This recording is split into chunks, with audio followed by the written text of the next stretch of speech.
Así inicia Es Noticia, noticia en profundidad. Qué placer estar de nuevo con ustedes. Soy Tatiana Pérez y les saludo desde nuestra sede central. En Caracas, en Venezuela, a partir de este momento tenemos 3 temas que son noticia, los vemos en titulares. El primero de ellos es Noticia Venezuela.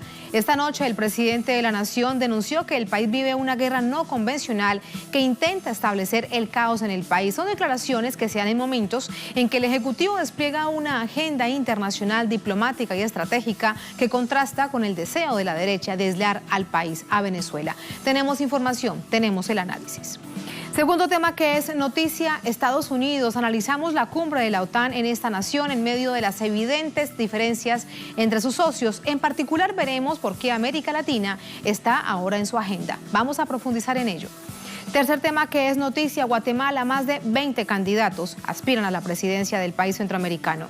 Aunque para la primera vuelta faltan 2 meses, evidentemente se nota ya, comienza la batalla por posicionar a algunos aspirantes y por sacar a los favoritos del pueblo. Tenemos ese panorama, tenemos el análisis. Noticia que así comienza. Bienvenidos, bienvenidas.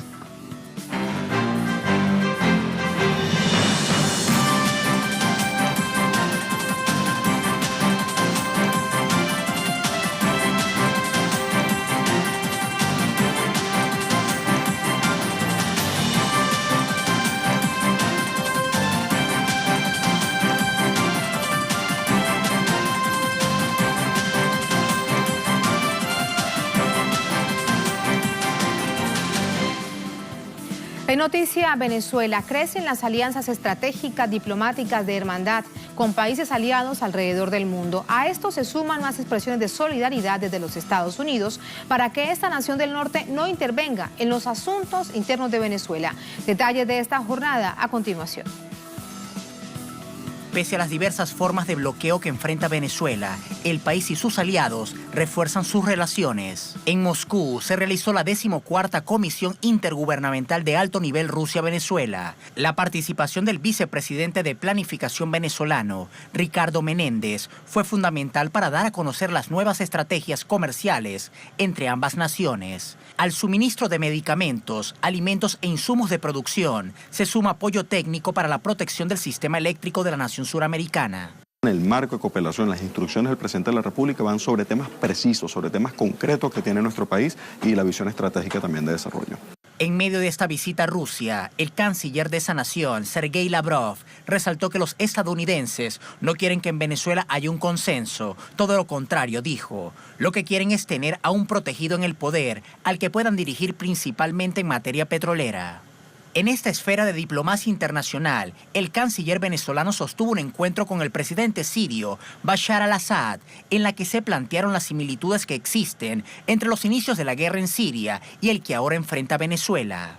De fondo, destacan los mismos intereses por apoderarse de las riquezas naturales por parte de Estados Unidos. El presidente sirio compartió con el canciller consejos para que prevalezca la resistencia, la victoria y la paz. Tras la reunión con el mandatario sirio, el canciller anfitrión y Arriaza se dirigieron a la prensa.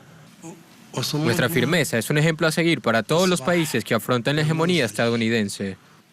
En esta gira por Oriente Medio, el canciller de Venezuela también estuvo en el Líbano. Allí diversos partidos políticos y movimientos sociales expresaron su apoyo incondicional al pueblo y al gobierno venezolano. Sumado a las manifestaciones de apoyo en temas comerciales y estratégicos, pueblos del mundo, defensores del derecho a la paz, continúan expresando su solidaridad con Venezuela. Exigen al gobierno de los Estados Unidos mantener sus manos fuera del país. Más información a esta hora con nuestro corresponsal aquí en Caracas, en nuestra sala de noticias, Luis Tavera, porque precisamente sobre todo este asedio, Luis, buenas noches, se ha referido, ha hablado el presidente de la Nación durante esta jornada. ¿Cómo estás? Hola Tatiana, un saludo para ti, para la audiencia que sintoniza en las pantallas de Telesur. El presidente de Venezuela hoy ofrecía nuevos detalles de cómo avanzan estos trabajos y esta labor para poder restablecer al 100% todas las consecuencias y poder como que retomar toda la cotidianidad y restablecer el 100% de la electricidad en Venezuela, bueno, luego de estos días de sabotajes eléctricos y esta denuncia que se mantiene desde el gobierno venezolano. El presidente Nicolás Maduro alertaba acerca de un plan, Tatiana, que él decía que es la primera vez que en el mundo se crea un golpe de Estado eléctrico para buscar derrocar a un gobierno constitucional. Es por eso que en Venezuela, bueno, ya hemos visto cómo ha denunciado Rusia, cómo ha denunciado China, cómo países también de América Latina se han sumado a esta denuncia de que en Venezuela se busca implementar un ataque directamente a los venezolanos, porque ya estos componentes, como lo explicaba el presidente Nicolás Maduro, no se tratan de atacar la constitucionalidad, sino ya se están metiendo con la cotidianidad de los venezolanos, con la tranquilidad, atacando los servicios básicos como es simplemente el suministro de agua potable, la electricidad, que es tan vital acá en cualquier país. Es por eso que ante toda esta emergencia eléctrica, ante todas estas consecuencias negativas que dejaran estos ataques eléctricos, el presidente creó planes de contingencia que pudieron paliar ante todos estos días donde estos blackouts eléctricos colocaron al país, buscaron de colocar al país en un nivel de tensión, crear caos, y por eso es que los venezolanos mantuvieron este civismo. Nosotros que estuvimos en todos estos días cubriendo desde las calles de tempranas horas hasta la madrugada, podíamos ver cómo utilizaban estas rutas de transporte, mientras el metro de Caracas, que es un transporte subterráneo que es el más utilizado por los caraqueños, se mantenía suspendido, mientras que no se podía bombear agua en los hogares, como siempre se hace, porque no había justamente electricidad, como cisternas a través de estos planes de contingencia visitaban a las comunidades para poderle ofrecer el vital líquido. Por eso el presidente de Venezuela decía una vez más que estos planes buscan atacar directamente los servicios básicos y buscar quebrantar y desmoralizar a todo el pueblo de Venezuela. Vamos a escuchar cómo lo decía el presidente. Uno de los objetivos del ataque terrorista es quitarle el agua al pueblo de Venezuela para llevarlo a una situación de desesperación total. Yo lo denuncio y se lo digo a ustedes, compatriotas, no podemos permitirlo. Así que ahora que ya llevamos un 60% de reconexión y estabilización del servicio de agua, tenemos que lograr el objetivo del 100%. Tatiana, un plan por 30 días de recuperación de carga, también un gobierno para poder establecer medidas que busquen proteger al pueblo de Venezuela ante estos ataques, ante esta alerta que se mantiene del pueblo venezolano, es lo que se mantiene acá en esta nación, y también la tranquilidad que día a día se sigue recuperando, y también la normalidad desde las calles, Tatiana. Tranquilidad y la gallardía de este pueblo que lo ha asumido con tanta tranquilidad. Gracias, Luis. Muy buenas noches. Son hechos a nivel internacional que analizamos. Para ello nos acompaña la doctora Isabel Franqui. Ella es abogada, analista internacional, doctora especialista en temas de Oriente Medio. Doctora Franqui, ¿cómo está? Un placer, gracias por acompañarnos. Gracias a ustedes. Quiero comenzar por el área de influencia del que usted conoce tanto, y es Siria. Hoy vemos una delegación a través de la Cancillería, del canciller de Venezuela en Siria. Y también vemos que hay otro grupo del Ejecutivo de alto nivel en Rusia. Con cada una de estas naciones entendemos que los planes son distintos, la estrategia, la diplomacia y la hermandad. Particularmente en Siria en este momento, ¿qué une a Venezuela con esta nación? Realmente, antes de hablar de Siria, quiero, como soy nativa del Líbano, abordar de hecho, también estuvieron en el Líbano. Canciller al Líbano, y estuvo en su casa, pues, en esa tierra donde hizo entender al mundo y al imperialismo de que las guerras asimétricas el pueblo la gana. Cuando uno está arraigado con nuestra resistencia, con la convicción y la perseverancia, los pueblos sí logran derrocar cualquier arsenal en el mundo. Por eso, desde aquella tierra donde estaba, yo creo que olió allí la dignidad, el querer resistir contra el plan hegemónico divisionista del imperialismo desde aquella tierra. Pasando por la Siria, el bastión de la resistencia, que la une a Venezuela, esa dignidad, esa fortaleza de decirle no y no ser doblegadas al imperio. Pues esta es la agenda que une la soberanía de estos pueblos, esa agenda pluripolar que anhelan los pueblos tener su autodeterminación, su dignidad y su autogobierno basado sobre la voluntad popular, basado sobre la claridad y la resistencia, el estoicismo de un gobierno y con la fortaleza de una fuerza armada que ha logrado durante estos 7 años de asedio estar unificada, libre, dignamente, donde le dijo que no pasa por la tierra de Siria ningún plan divisionista, ningún plan de doblegación a esta nación. Y allí vemos, después de 7 años, sí han logrado hacerlo, ganar esa guerra. Pues no nos queda sino igual hablar de esta Venezuela, que está sufriendo este asedio de manera directa.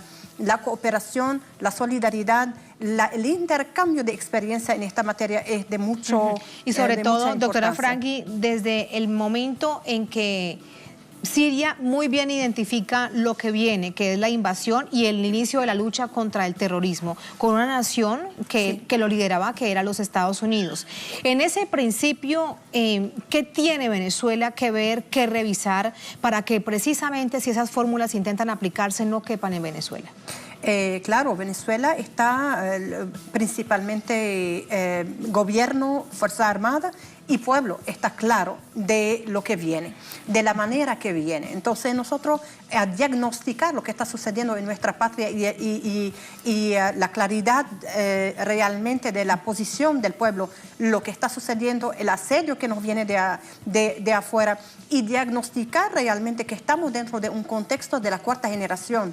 Esta guerra que la manipulan Estados Unidos y aliados, tratar de agonizar a un pueblo, jugar con su pan, sus necesidades, sus derechos humanos, de cuál es el agua, la electricidad, la comida, la medicina. Estamos claros cómo, con qué paquete viene este asedio. Entonces, la defensa y a la defensiva, creo que entendiendo lo que está sucediendo, a la defensiva podemos tener la posición y remedio de tal posición.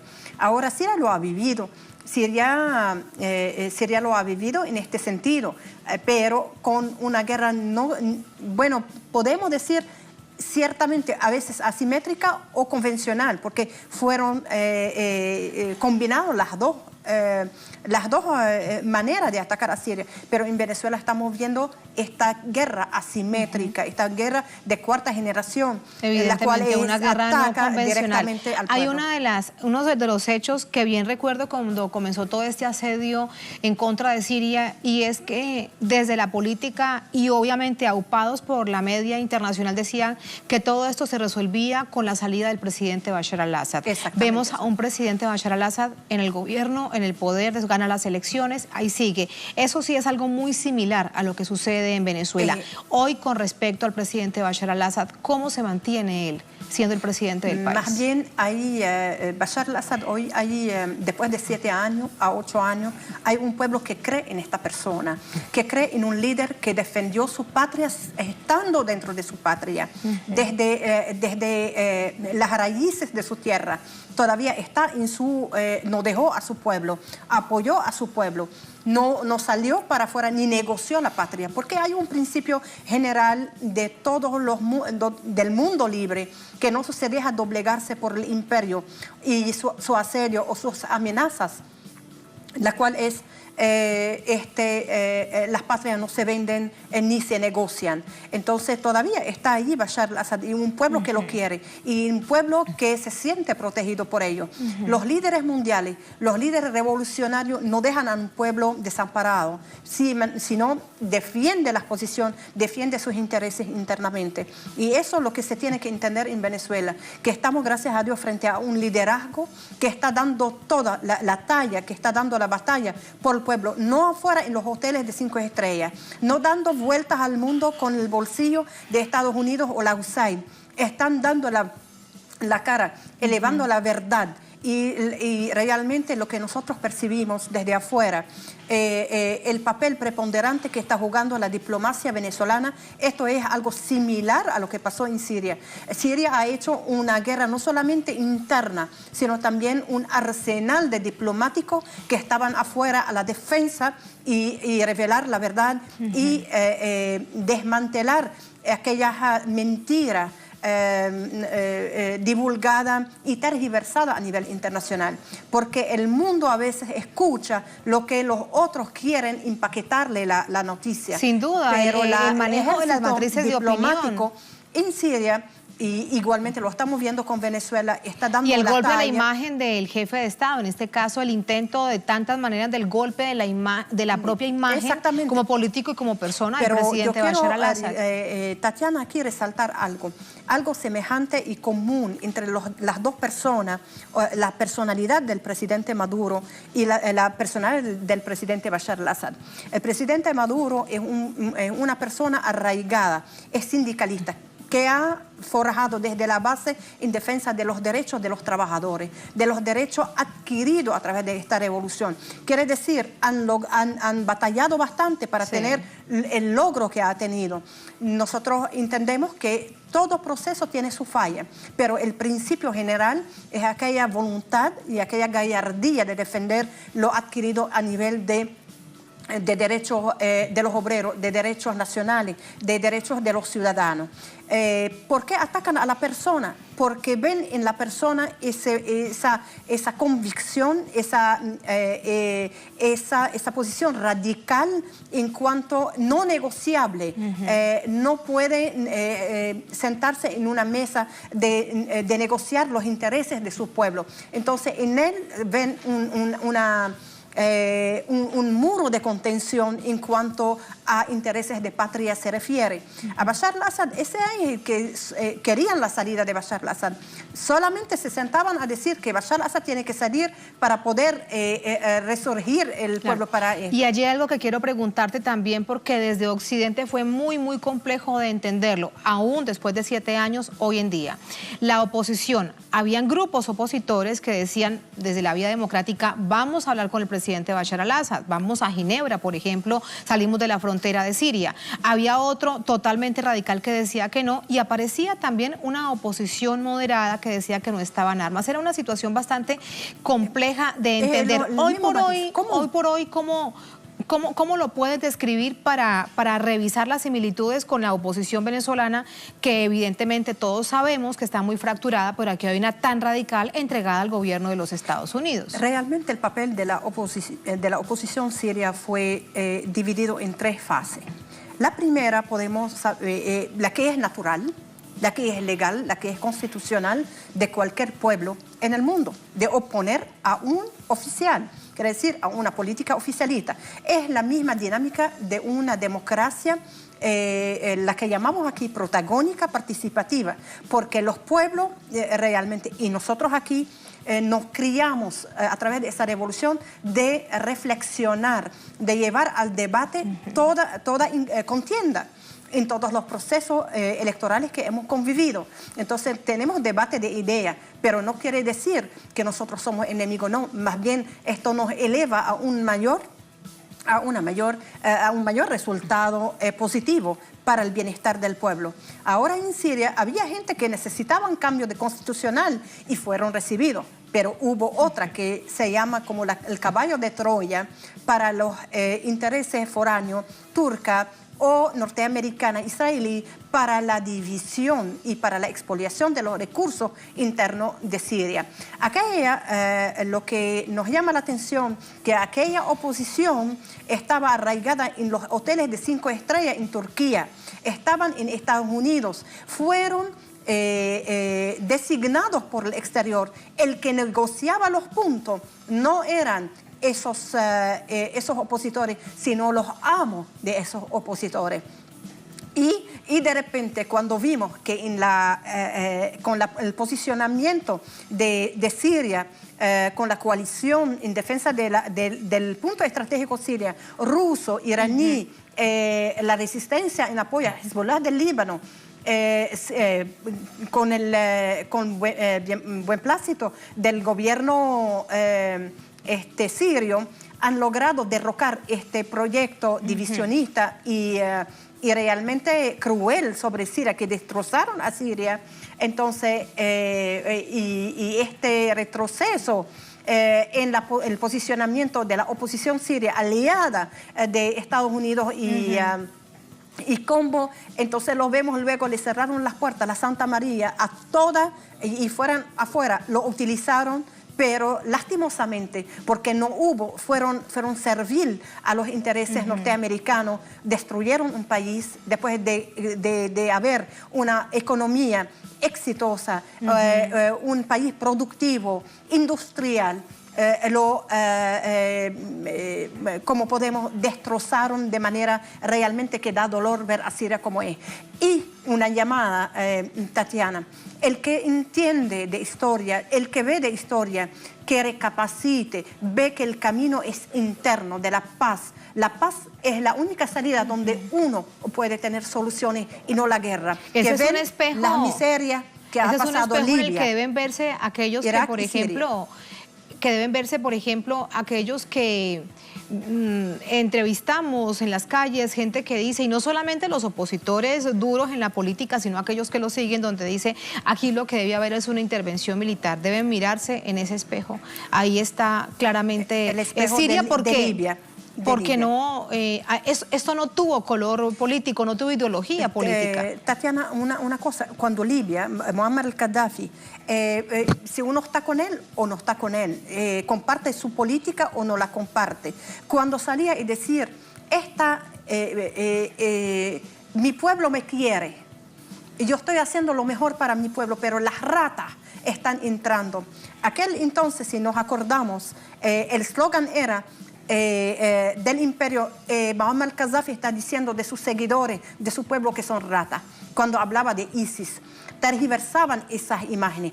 El pueblo tiene que tener fe en sus gobernadores, tener fe en lo interno, en la salida interna de cualquier solución. Y la oposición debe estar apegada al principio democrático. Estados Unidos no entró en un país con arroces y flores. Estados Unidos entra para sus propios intereses. No tiene amigos eternos, tiene la oposición que entender. Tiene intereses solamente. Entonces, donde ella pisa, viene la desgracia, la muerte, la destrucción. Igualmente, todavía que no han respondido a la expoliación de la riqueza.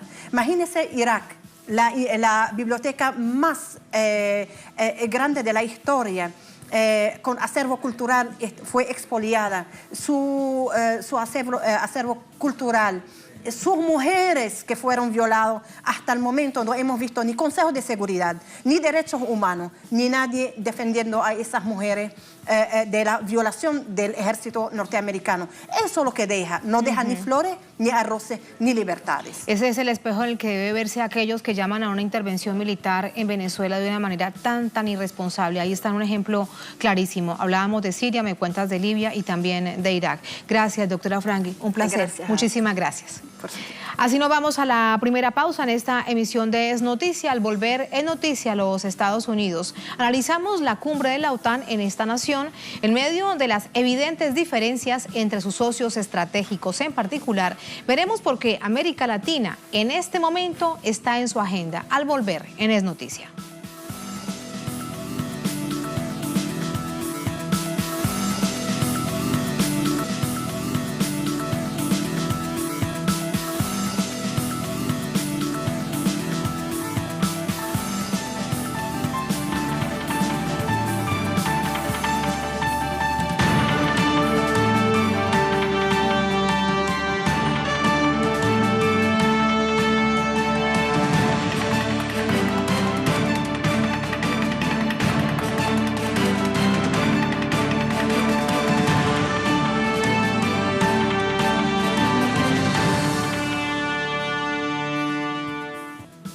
En noticia, los Estados Unidos. En Washington finalizó este jueves la cumbre de la Organización del Tratado del Atlántico Norte, la OTAN, en su aniversario número 70. El encuentro se da en medio de tensiones internas respecto a Rusia. Aunque los líderes pretenden mostrar un bloque fortalecido, se notan las costuras en una reunión ministerial y no presidencial, así como en las peleas por el presupuesto para el organismo a nivel anual. Detalles a continuación. Los cancilleres de los 29 Estados miembros de la OTAN se reunieron este jueves en el marco de la conmemoración del 70 aniversario. El secretario de Estado norteamericano, Mike Pompeo, dio inicio al encuentro con un llamado a la unidad para enfrentar las pretensiones de grandes potencias como Rusia, China e Irán. Pompeo dijo que la alianza estaba lista para avanzar en medio de retos nuevos y desafíos. Algunos intrínsecos, como la presencia militar de Rusia en Venezuela, la creciente influencia de China y la hoja de ruta para una salida ordenada de Afganistán. Otros importantes asuntos para la OTAN, según Pompeo, son el terrorismo, la migración descontrolada, el cibercrimen y las amenazas a la seguridad energética. El Congreso se tensó cuando Pompeo insistió en el reclamo de Washington de que los aliados, particularmente Alemania, aumente el gasto de defensa. Las presiones vienen del país que más fondos aporta a la OTAN para que responda a sus intereses. Discutimos la carga compartida. Ninguna alianza puede durar sin la inversión adecuada de todos sus socios.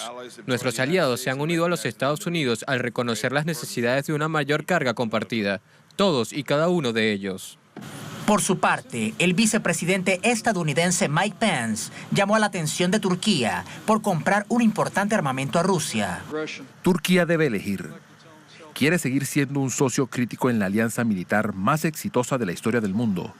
¿O quiere arriesgar la seguridad de esa asociación al tomar decisiones imprudentes que socavan nuestra alianza? En su discurso ante el Congreso estadounidense, el secretario general de la OTAN, Jens Stoltenberg, reconoció la existencia de diferencias graves entre los miembros del organismo. Aún así, dice que se trata de la alianza más exitosa de la historia y exhortó a aumentar los presupuestos de defensa para enfrentar retos globales. Hemos superado nuestros desacuerdos en el pasado y debemos superar nuestras diferencias ahora, porque necesitaremos nuestra alianza aún más en el futuro. Enfrentamos desafíos sin precedentes, desafíos que ninguna nación puede enfrentar sola.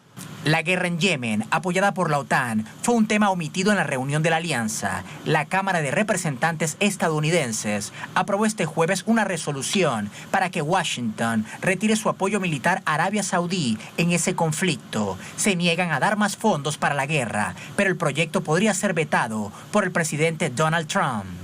Lo que sí abordó la OTAN fue una expansión en América Latina.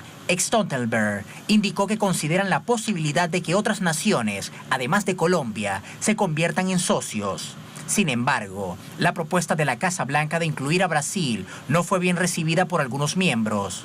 Brasilia junto a Bogotá serían otros aliados de Trump en la OTAN para concretar sus planes injerencistas sobre Venezuela, cuyo centro de operaciones sería la base en Islas Malvinas. La OTAN es la alianza militar más grande del mundo, creada hace 70 años como instrumento de contención de la Unión Soviética, con un papel que excede los aspectos militares y sin motivo alguno para seguir existiendo. Hoy el organismo crea nuevos enemigos para retornar a la época del mundo unipolar. Ahí están los hechos con el contexto. Pasamos de inmediato al análisis. Para ello nos acompaña Francisco González. Él es abogado internacional, especialista en sistemas de integración. Francisco, ¿cómo estás? Hola. Bienvenido a Noticias de Telesur. ¿Cómo te va? Bien, muchas gracias. Quiero comenzar con, primero, lo que realmente marca la diferencia entre los socios de la OTAN y en Rusia, y con lo que decía durante esta jornada Pompeo. Él detallaba que la conversación sobre Venezuela fue parte de un debate amplio en la actividad, pero no en sí mismo por Venezuela, sino por Rusia, sí, en una serie de países, incluido Georgia, Ucrania y Siria, donde interviene, dice el gobierno de los Estados Unidos, Rusia deliberadamente. ¿Este es realmente un punto de fractura de la OTAN?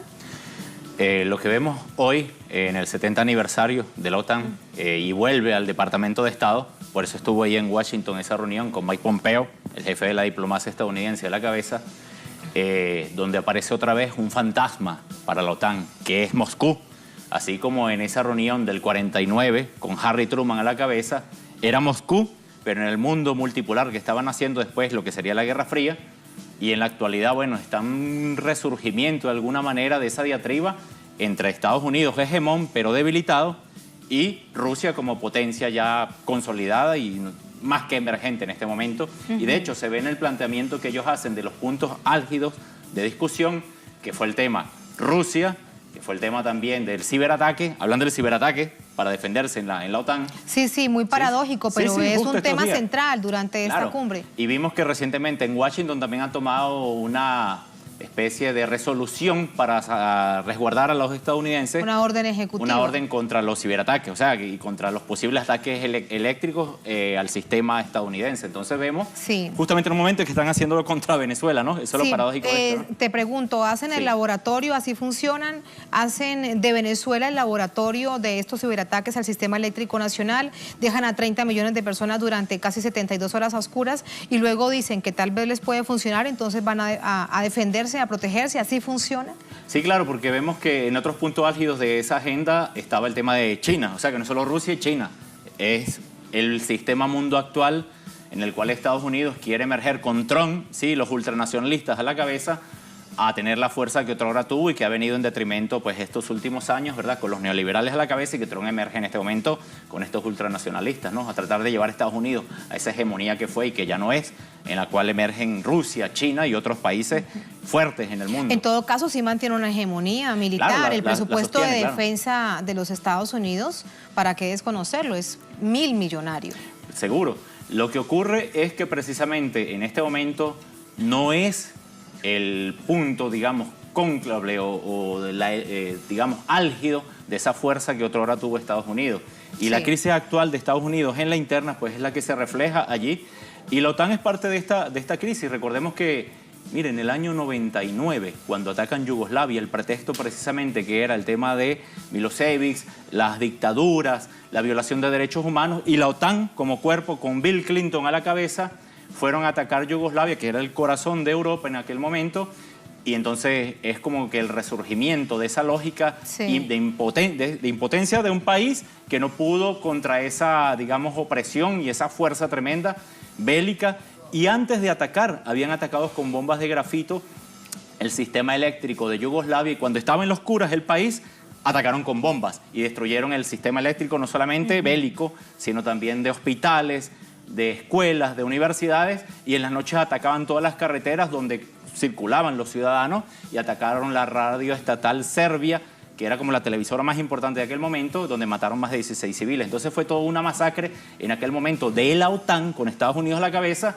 y que ya han ensayado, lo hicieron en el 92 en la Guerra del Desierto, y que seguramente han aplicado esa, digamos, esa fórmula en la actualidad en países como Venezuela, donde están en esta lógica con el tema de la guerra, el sabotaje eléctrico, y que hay una dualidad narrativa, Tatiana, la dualidad narrativa que es atacar los sistemas eléctricos de los países, pero paralelamente desmontar esa lógica con un discurso de ayuda humanitaria. Lo hicieron en Yugoslavia, lo hicieron en Irak, lo hicieron en Libia y lo están siempre haciendo en Venezuela. El verdugo que ahora quiere salvarte, eso lo hacen siempre, claro, Francisco. Es la misma fórmula que en este momento están utilizando contra Venezuela y que les ha funcionado en otros países, pero que hasta ahora no ha funcionado en Venezuela. Hoy por hoy, como están las cosas y este nivel de fractura que hay dentro de los países de la OTAN, ¿quién manda sobre la OTAN? ¿Sigue mandando sobre la OTAN Estados Unidos? Te lo pregunto porque Alemania y Francia se han también parado frente a otras cumbres que no tiene tanto peso histórico como la de este 70 aniversario,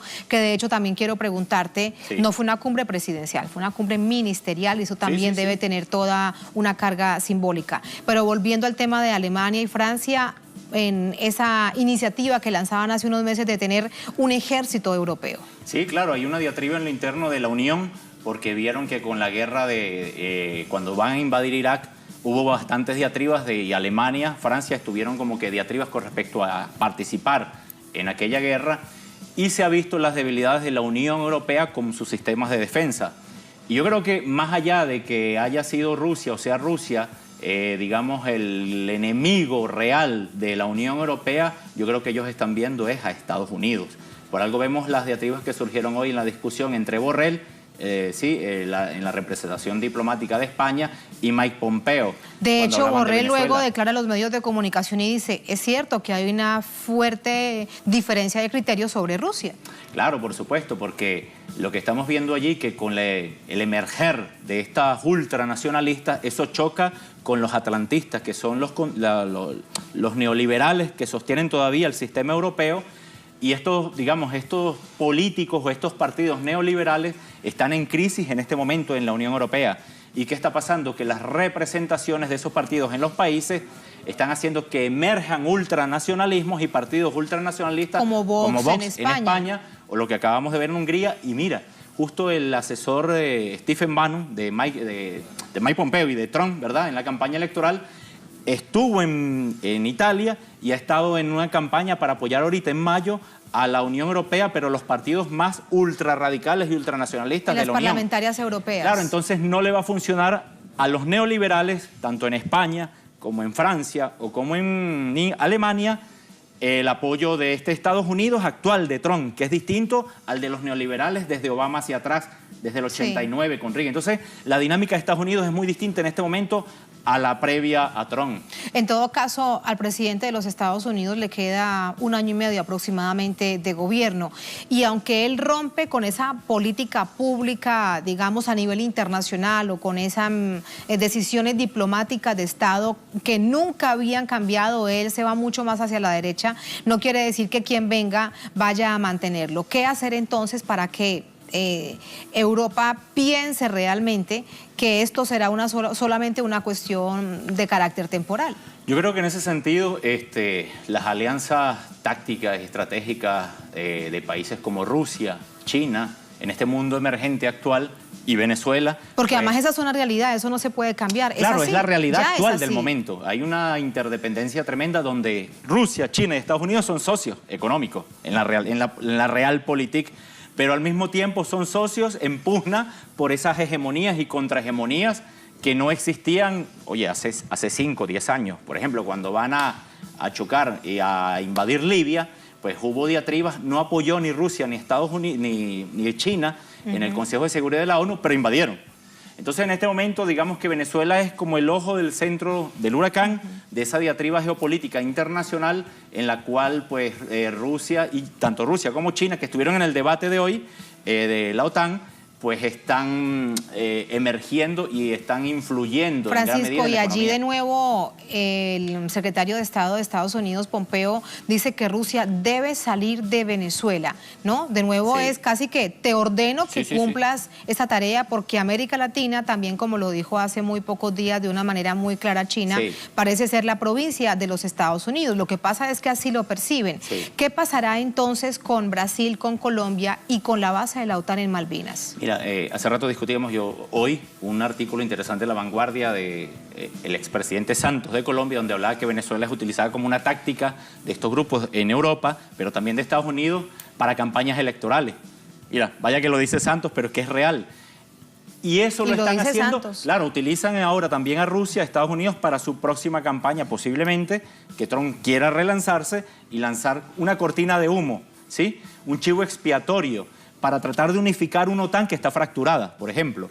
Pero a su vez, esa es una política que la viene utilizando también estos gobiernos aupados por ellos mismos en América Latina, desde Macri con el marketing político, posteriormente otros gobiernos, pero donde se vio más claramente esa campaña fue con Bolsonaro en Brasil, que es como la ficha ultranacionalista más afín con la política ultranacionalista de Donald Trump en este momento en América Latina. Y a propósito de Brasil, ¿por qué crees que Brasil no va a ingresar como un socio tal como lo propuso el presidente Trump cuando se encontraron? Es que voy a hacer todo para que ingreses a la OTAN. ¿Por qué crees que hay, como han dicho algunos líderes hoy mundiales, es que Brasil no va a entrar a la OTAN? Claro, y hay una diatriba en la interna de Brasil, primero por un Estado federal. Y cada uno de esos estados tiene una fuerza contundente y aparte la Fuerza Armada brasileña tiene una lógica, digamos, donde ellos tienen una dinámica en el continente de fuerza propia del gobierno de Brasil, de influencia en la región, ¿no? Entonces esto ha determinado, por ejemplo, el no apoyo a la pretensión de invasión a Venezuela el 23 de febrero, donde las Fuerzas Armadas le generaron una diatriba al mismo Bolsonaro en aquel momento y su vicepresidente, ¿no? Particularmente su vicepresidente. Exactamente, porque representa un ala más proclive a esa especie de integración latinoamericana, aunque en este momento apoyan al gobierno, pero ha pasado antes, ¿sí? Ha pasado antes porque los gobiernos en Brasil, en lo que va, cuando van las campañas electorales, siempre la vicepresidencia también es una alianza, debe ser votada. Y eso ha generado fisuras cuando hay dinámicas en lo que es en el Ejecutivo. Y en este momento pasó en la decisión con respecto a Venezuela y también con la decisión con respecto a la OTAN. Y seguramente ahí, bueno, todas estas fisuras que hay están de algún modo aupando que Estados Unidos o esta pretensión de mantener estos ultranacionalismos en el continente se vayan como desinflando un poco en la dinámica del marketing político. Lo vemos recientemente con la figura de Guaidó en Venezuela. Después del 23 de febrero en Cúcuta hubo una inflexión donde ha perdido esa fuerza o esa contundencia que tenía y no es más que una figura del marketing político, pero que ya no tiene la contundencia que tuvo en enero, por ejemplo. Y con esto te despido. A propósito de tu especialidad, Sí. La integración regional, en este caso la integración latinoamericana, corre muchos riesgos porque evidentemente América Latina está en un centro de la disputa, pero en particular en lo militar, ¿cómo lograr que América Latina se mantenga siendo, en medio de todas las dificultades? El caso más claro es Colombia, con una guerra de más de 50 años, una guerra interna, un territorio de paz. Es decir, que no se logren cumplir algunos objetivos de los Estados Unidos. Mira, esa es una gran pregunta porque hay como una especie de censo en este momento, generado a partir del asunto de Venezuela, ¿no? Que tiene que ver con quién apoyó o no al personaje Juan Guaidó a nivel internacional. 52 países lo auparon, ¿no? Pero el resto del mundo, más de 100 países, no lo auparon. Y eso se vio en las diatribas dentro del mismo Consejo de Seguridad y en la propia ONU y en los sistemas internacionales de integración. Entonces, ¿qué estamos viendo allí? Que este mundo neoliberal construido por la propia Estados Unidos está en decadencia en este momento, Tatiana. Y en América Latina de igual manera, por más que Macri intente y por más que intente Duque de quedar bien con Trump, no los quieren. Trump no quiere a un régimen neoliberal como el de Duque. De hecho, hubo una diatriba recién por el tema del narcotráfico. Si son aliados, si está upando invasiones a Venezuela con paramilitares y porque ahora justo estos días le dice que no... Que es un buen tipo, Claro. pero que desde que llegó al poder Exacto. ingresa más droga a los Estados Claro, Unidos. exactamente. Entonces estamos viendo que las diatribas que hay a lo interno de los propios sistemas neoliberales y los partidos neoliberales de América Latina, en los cuales está Macri, está el mismo Piñera, que estuvo allí en la frontera con Cúcuta, pero que al mismo tiempo ha sido muy crítico de Trump. Entonces todas esas diatribas lo que muestran es un tremendo desorden a nivel internacional, donde las relaciones internacionales, desde nuestro punto de vista, o el derecho internacional público, ha pasado a un segundo plano y lo que se dirime en este momento en las relaciones internacionales es la fuerza bruta prácticamente. ¿Cuántas bombas atómicas tienes? ¿Cuántas bombas termonucleares? ¿Cuántos aviones tienes? ¿Cuál es la fuerza bélica que tú tienes? Y sobre esa base bélica es que se sientan las mesas de negociación. Así se mueve el mundo y la prueba de eso lo vimos el año pasado, por más que Trump atacaba a Norcorea, cuando se termina sentando con Kim Jong-un y Donald Trump en Singapur, cosa que era impensable, unos meses antes o un año antes, en 2017, donde Cuando se la hablaba escalada llegó, Sí, la escalada de tensiones se hablaba llegó de al una máximo. posible apocalipsis, ¿no? Y entonces, así está el mundo. Es el Demasiado complicado, los pueblos solamente los salvarán. Gracias, Francisco. Sí. Un placer y muchísimas Gracias gracias. Así nos vamos a la segunda última pausa en esta emisión de Es Noticia. Al volver, Es Noticia Guatemala. Más de 20 candidatos aspiran a la presidencia del país. Aunque para la primera vuelta faltan 2 meses, comienza la batalla por posicionar a algunos aspirantes y por sacar a los favoritos del pueblo. ¿De qué se trata todo esto? Lo vamos a ver al volver en Es Noticia.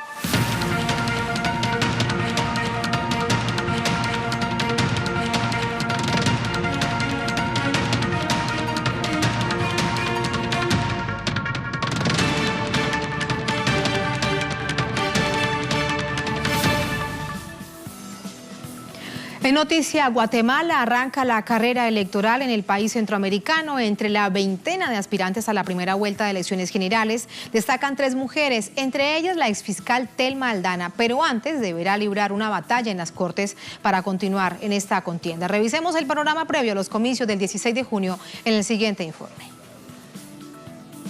Los guatemaltecos podrán elegir presidente y vicepresidente de la República en la primera ronda de las elecciones el próximo 16 de junio en una papeleta que tendrá 24 propuestas. La ley electoral obliga a los partidos a nominar binomio presidencial o, en caso contrario, debe postular candidatos a diputados por la mitad más 1 de distritos. De la veintena de binomios nominados, hasta ahora figuran las toldas Avanza, Convergencia, Creo, Encuentro por Guatemala, FCN Nación, Fuerza, Humanista, PAN Podemos, Productividad y Trabajo PPT, Prosperidad Ciudadana, Todos, UCN, UNE, Unidos, Unionista, URNG, Vamos, Valor, Victoria, Viva y WINAC. Un hecho que destaca por ser inédito en esta carrera electoral es que 3 mujeres cuentan con la mayor intención de voto. De acuerdo con una encuesta de la Consultoría Interdisciplinaria en Desarrollo,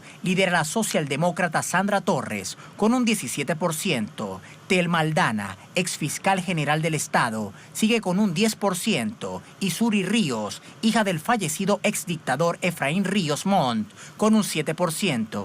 Más allá de la preferencia del electorado, estas mujeres tendrán que lidiar con procesos en curso ante la Corte Suprema de Justicia y de Constitucionalidad. La que más difícil lo tiene es Telma Aldana, del partido Semilla, luego de que el Tribunal Supremo Electoral le negara este lunes su inscripción.